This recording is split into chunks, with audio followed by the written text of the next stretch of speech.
వార్తలు చూద్దాము. సో 7 గంటలకు వచ్చిన వార్తల్లో మొదటి వార్త, భర్తకు దగ్గరుండి మరో పెళ్లి చేసిన భార్య. ఆహా, సూపర్ పో. మహబూబాబాద్ జిల్లాలో ఆసక్తికర ఘటనట. భర్త వేరే మహిళను చూస్తూనే ఒప్పుకోని మహిళలున్న ఈ రోజుల్లో ఓ మహిళ తన భర్తకు దగ్గరుండి మరో యువతితో పెళ్లి చేసింది. ఈ ఆసక్తికర ఘటన మహబూబాబాద్ జిల్లాలో జరిగింది. చిన్న గూడూరు మండలం ఊగంపల్లికి చెందిన దాసరి సురేష్ సరితలకు కొన్నేళ్ల క్రితం వివాహం జరిగింది. వీరికి ఓ కుమారుడు కుమార్తె ఉన్నారు. ఈ క్రమంలోనే సురేష్ ని అతని మేనమామ కుమార్తె సంధ్య ఇష్టపడింది.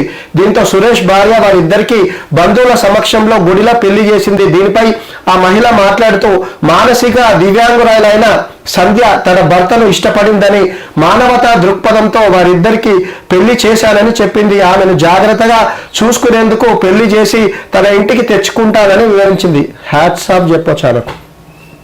ఇంత పెద్ద త్యాగం చేసిందంటే నిజంగా హ్యాట్స్ ఆఫ్ చెప్పుకోవచ్చు ఆమెకు. అసలు వాస్తవానికైతే ఎవరన్నా మామూలుగా భర్త వేరే మహిళను చూస్తే అసలు ఒప్పుకోరు. అసలుంటిది వాళ్ళ హస్బెండ్ మేనమామ బిడ్డకు పెళ్లి చేసిందంటే సో హ్యాట్స్ ఆఫ్ చెప్పుకోవచ్చు ఆ మహిళకు.